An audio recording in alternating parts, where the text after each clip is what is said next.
কিশোরগঞ্জে সাবেক রাষ্ট্রপতি আব্দুল হামিদের বাড়িতে ভাঙচুর ও আগুন দিয়েছে বিক্ষুব্ধরা। বিস্তারিত জানাতে সরাসরি যুক্ত হচ্ছে সহকর্মী তোফায়েল আহমেদের সাথে। তোফায়েল, এখন কি পরিস্থিতি বিরাজ করছে সেখানকার বিস্তারিত নিয়ে আমাদের জানাবেন। জি শাইনা, আপনি যেমনটা বলছিলেন, আসলে কিশোরগঞ্জে কিন্তু আপনি জানেন যে গত 5ই ফেব্রুয়ারি এই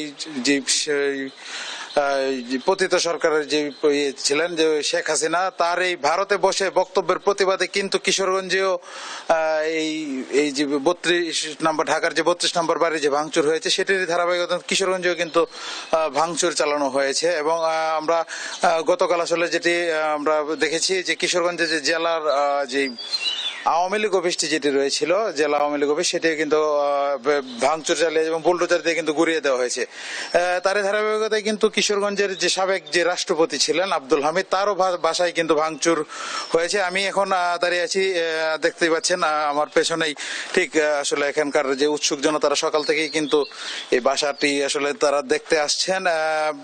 আমরা বাসাটি এখন বাসার যে ভিতরের যে পরিস্থিতি যদি বলি, যে একটা ধ্বংসস্তূপে আসলে এখানে রূপ নিয়েছে।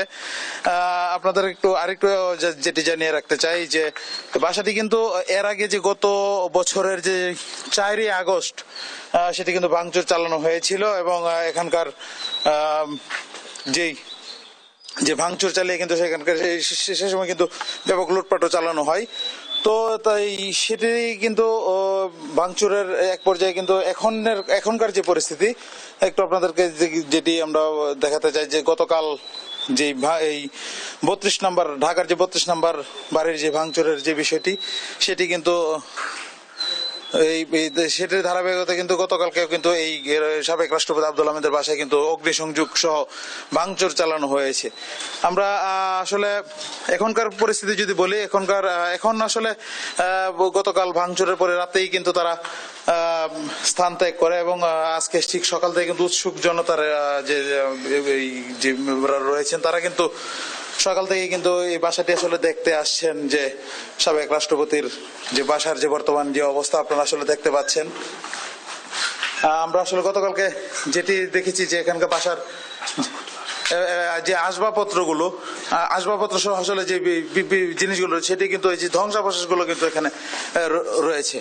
আমরা একটু এখন বাসার আসলে এই যে আমার সামনেই দেখতে পাচ্ছেন যে উৎসুক যে জনতা, তারা কিন্তু আসলে বাসাটির যেই আসলে দেখতে আসছেন। তো এই ছিল মূলত কিশোরগঞ্জ থেকে আমার কাছে এই সর্বশেষ তথ্য।